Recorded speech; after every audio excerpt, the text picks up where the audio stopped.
बिफोर्ड पूरे भारत में 90% से ज्यादा लोग लीनियर इनकम करते हैं और अपने बच्चों को भी करने के लिए प्रेरित करते हैं। पूरे भारत के 90% आबादी लीनियर इनकम करती, इनके खून में बस गया है लीनियर इनकम। इसलिए इनको जब हम लोग डायरेक्ट सेलिंग बताते हैं तो बोलते हैं यही रह गया करने को, क्योंकि इनके अंदर क्या है, आजकल सोशल मीडिया पे एक शब्द चलता है अंधभक्त, चलता है ना। ये 90% लोग लीनियर इनकम करने के लिए अंधभक्त हैं। इनको समझाओ, नहीं समझेंगे। सेल्फ मनी सेल्फ एफर्ट समझना है आप। लीनियर इनकम के अंतर्गत मुख्य रूप से 3 काम आते हैं। पहला नौकरी, चाहे प्राइवेट हो या सरकारी। दूसरा आता है खेती और तीसरा आता है दुकानदारी। 3 काम आते हैं लीनियर के अंतर्गत, नौकरी, खेती और दुकानदारी। अगर कोई व्यक्ति नौकरी कर रहा है, अगर कोई व्यक्ति खेती कर रहा है, अगर कोई व्यक्ति दुकान खोला बैठा है, तो इसका मतलब ये लोग लीनियर इनकम के अंतर्गत आते हैं। ये तीनों काम जो लोग करते हैं वो किसके अंतर्गत आते हैं? लीनियर। अब मैं आपसे सवाल करना चाहता हूँ, आपका पूरा रिश्तेदार, आपकी पूरे दोस्त, खानदान, गांव, मोहल्ला जहां आप रहते हो, वो लोग किसके अंतर्गत आते हैं? लीनियर। आज तक आप लोग जल्दी लीवरेज वाले से मिले नहीं होंगे, क्योंकि वो जल्दी मिलते नहीं हैं। आपके पूरे मोहल्ले में, रिश्तेदारी में सब लोग या तो नौकरी कर रहे हैं या खेती कर रहे हैं या फिर, आखिर में ये लोग लीनियर के अंतर्गत, लीनियर इनकम के अंतर्गत क्यों आते हैं? आइए उसको जान लेते हैं। ऐसे में ये फार्मूला है, पूरी दुनिया, ये पंखा चल रहा है, मतलब इसका फार्मूला चल रहा है, फार्मूला काम कर रहा है, एसी कूलिंग कर रही है, फार्मूला बढ़िया से काम कर रहा है। पीछे गर्म हवा फेंक रहा है, आगे ठंडा हवा फेंक रहा है, उल्टा हो जाए तो फार्मूला काम नहीं करेगा। पूरी दुनिया फार्मूले पर आधारित है। सेल्फ मनी सेल्फ एफर्ट, ये एक फार्मूला है। इसको, नौकरी को लीनियर में क्यों रखा गया समझो आप। सेल्फ मनी मतलब खुद का पैसा, सेल्फ एफर्ट का मतलब खुद की मेहनत। मैं पूछना चाहता हूं, अगर आपको नौकरी करना है तो सबसे पहले क्या करना पड़ता? नौकरी पाना है, सबसे पहले क्या करेंगे आप? सबसे पहले क्या करेंगे? पढ़ाई करेंगे। और पढ़ाई करने सबसे पहले कहाँ जाते हैं आप? स्कूल में। स्कूल जाते हैं तो स्कूल वाला सबसे पहले आपसे क्या मांगता है? पैसा। और वो पैसा कौन देता है? आप देते हैं या आपका पड़ोसी देता है? खुद। स्कूल में जो फीस लगेगा, जो यूनिफॉर्म लगेगा, जो किताबें लगेंगी, वो सब आप या आपके पेरेंट्स देते हैं। यानी नौकरी पाना है तो सबसे पहले क्या लगाना है? Self money. चलो आपने एडमिशन ले लिया स्कूल में, अब आप मेहनत कर रहे हो, सेल्फ एफर्ट। अगर आप मेहनत करेंगे तो आपको नौकरी मिलेगा, बगल का करेगा तो इसको मिलेगा ना। यानी नौकरी पाना है तो मेहनत भी किसको करना है? सेल्फ को। आपका पैसा, आपकी मेहनत, खूब मेहनत की, आपको नौकरी मिल गई। चलो जब खूब मेहनत की आपको नौकरी मिल गई तो तनख्वाह किसको मिलेगा? खुद को, आपको ही मिलेगा। लीनियर का मतलब होता है जहां पर तीनों काम आप खुद करते हैं, उस काम में उस व्यक्ति को लीनियर इनकम के अंतर्गत डाला गया है। नौकरी पाने से पहले भी पैसा है आपका, मेहनत भी आपका, और नौकरी पाने के बाद तनख्वाह भी आपका। चूंकि आप तीनों काम खुद कर रहे हैं, इसलिए आप लीनियर के अंतर्गत ऑटोमेटिक आ जाते हैं। मैं बात करूं खेती की, आपको अगर गेहूं की उत्पादन करना है तो सबसे पहले खेत में आप क्या लगाते हैं? भाई खेत की जुताई करना है, उसमें पैसा लगेगा। बीज खरीदना है, उसमें पैसा लगेगा। सिंचाई करना है, उसमें पैसा लगेगा। ये पैसा कौन लगाएगा खेत में, आप या पड़ोसी? खुद। खुद, यानी पैसा भी आपका। उस खेत में मेहनत कौन करेगा, आप या पड़ोसी? अगर आप मजदूरों से भी कराएंगे तब भी खड़ा रहना पड़ता है कि कर भी रहा है कि नहीं कर रहा है। मेहनत है ना। अब खेत में पैसा भी आपका, मेहनत भी आपका, और जब गेहूं की फसल तैयार हो गई तो फसल किसका, आपका या फिर पड़ोसी का? यानी यहाँ भी तीनों काम आप कर रहे हैं, इसलिए आप लीनियर के अंतर्गत आए हैं। मैं बात करना चाहता हूँ दुकान की। दुकान खोलना है आपको, कोई सा भी दुकान, उस दुकान में सबसे पहले आप क्या लगाएंगे? उस दुकान में मेहनत कौन करेगा? और दुकान से जो भी बचत आएगी, बचत कौन रखेगा? यानी ये तीनों काम में आप वही सब कुछ लीनियर में आ गए। लेकिन वही लीवरेज क्या बोलता है? लीवरेज का फार्मूला बोलता है OPM/OPE, other person money, other person effort. Bharat के लगभग 10% आबादी यही करती है। जब लगाने की बात आती है तो पैसा किसी और का, काम करने की बात आती है तो मेहनत किसी और का, और जब बचत करने की बारी आती है तो सबसे ज्यादा मेरा। इसको समझो आप उदाहरण से।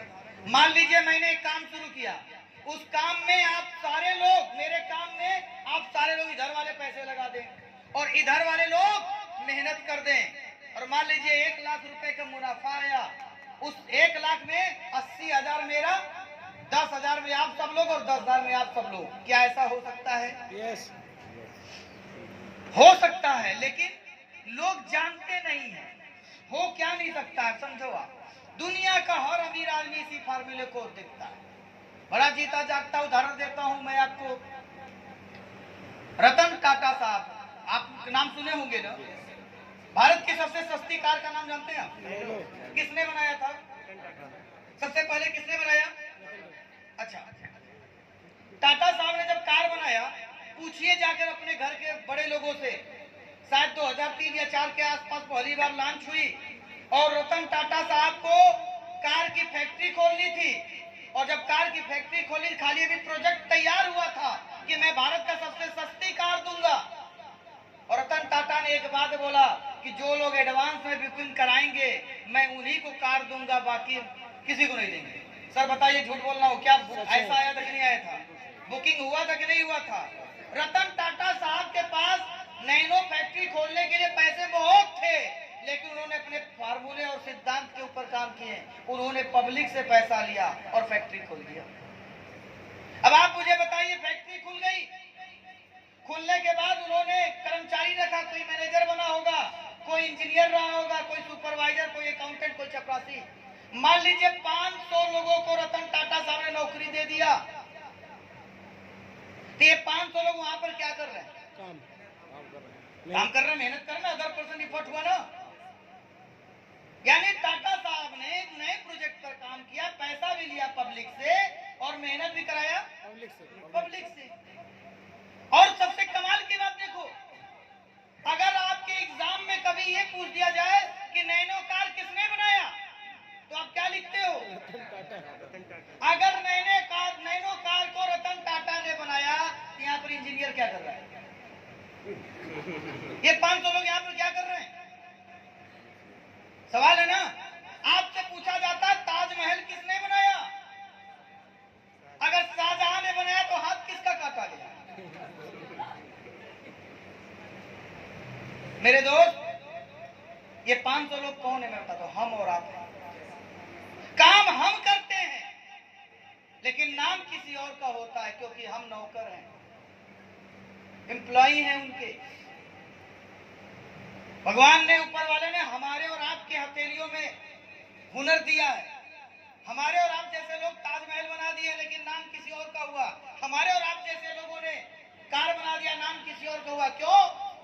क्योंकि मेरे दोस्त, अगर हम और आप नौकरी करेंगे, लीनियर में जाएंगे, तो जीवन में 2 चीज कभी नहीं पाएंगे। पहला, न तो रुपया खूब कमा पाएंगे और न ज्यादा मान सम्मान कमा पाएंगे। एक कटु सच है।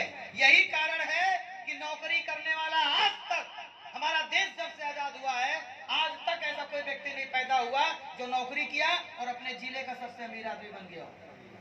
लेकिन लिवरेज करने वाला व्यक्ति, आप देखिए, दुनिया का हर अमीर आदमी लिवरेज करता है।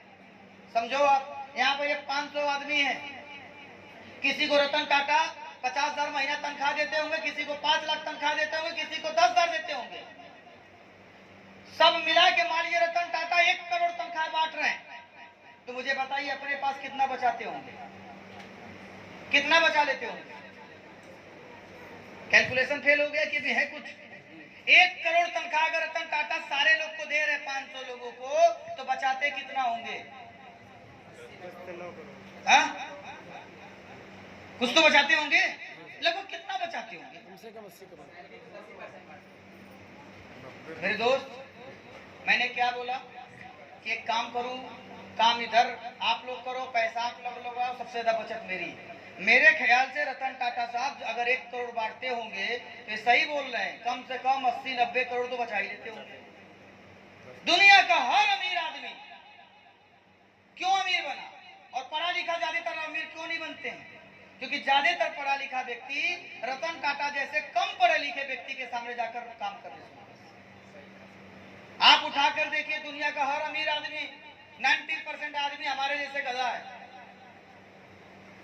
आपने बिल गेट्स साहब का कई बार वो स्टेटमेंट सुना होगा। किसी ने पूछा कि भाई आप तो इंटर पास हो, आप कैसे दुनिया के इतने अमीर आदमी बन गए, कैसे टॉप कर गए? तो बिल गेट्स साहब ने बोला था उस टाइम, मुझे वो कोटेशन याद आता है, उन्होंने बोला I am not university topper. एक पत्रकार पूछती आप अमीर कैसे बन गए इतना? वो इंडिया में आए थे, आप अटल बिहारी वाजपेयी जी की सरकार थी, इंडिया दौरे पे आए थे और उस टाइम वो दुनिया के सबसे अमीर आदमी थे और हमारे इंडिया में पत्रकार सबसे पहले माइक लगा देता। उस सोचता मैं बहुत पढ़ा लिखा, पत्रकार ने माइक लगाया कि आप इतना कम पढ़े लिखे अमीर कैसे बन गए? तो उन्होंने बोला I am not university topper but today all over university topper student my worker, इसलिए मैं दुनिया के सबसे अमीर आदमी। मैं पढ़ा लिखा नहीं हूँ, लेकिन इस टाइम जितने भी यूनिवर्सिटीज हैं, उनके जितने टॉपर हैं, सब मेरे कंपनी में मेरे कर्मचारी हैं, काम वो करते हैं, मजे में मारता हूँ। माय डियर फ्रेंड्स, दुनिया का हर लिवरेज वाला अपने अपने फील्ड में अमीर है। अब आप बोलोगे सर इससे मेरे को क्या लेना देना? और आपने पूछा कि चाइना हमसे बाद में आजाद हुआ, फिर हमसे आगे क्यों नहीं? देखो ना यार, आज भारत का एक मार्केट बताओ जहां चाइनीज सामान नहीं बिक रहा है। हर मार्केट में है ना? अब जरा देखो, हर मार्केट में चाइनीज सामान बिक रहा है, लेकिन बेच कौन रहा है? बना हो रहा है, बेच हम रहे अमीर, इसलिए वो है हमसे आगे निकल गए। सीधी सी बात। माय डियर, ये बात आपको क्यों बता रहा हूं? हमारा पूरा एसलीपीएस कंपनी का मार्केटिंग प्लान इसी पे आश्रित है। हम लोग टोटल लिवरेज इनकम करते हैं। मैं क्या कर रहा हूँ? लिवरेज इनकम कर रहा हूँ। मैंने आईडी लगाया, आपने आईडी लगाया, आप दो लोग को बिजनेस में ले आओ। आप जैसे दो लोग को लाते हैं, आप 1000 पा जाते हो। अब इनसे बोलो आप प्लान करो 10 लोग का, अपने नीचे आप दो लोग को ले आओ, तो ये दोनों प्लान करेंगे, यानी ये लोग कर रहे हैं अदर पर्सन इफर्ट। ये दोनों को जोड़ा, ये लोग आकर प्रोडक्ट खरीदेंगे, ये हो गया अदर पर्सन मनी। पैसा कोई और खरीदारी में लगाएगा, मेहनत कोई और करेगा और सबसे ऊपर बैठ के आप माल कमाओगे। ये टोटल लिवरेज इनकम है एसलीपीएस का। एक टाइम आएगा जब आपकी 1000 की टीम होगी, 100 की टीम होगी, तो कोई और काम करेगा, कोई और खरीदारी करेगा और सबसे ज्यादा पैसा आपको। टोटल लिवरेज इनकम ये। क्योंकि इस काम के अलावा मेरे ख्याल से एक आम आदमी के पास लिवरेज करने का कोई और दूसरा तरीका नहीं।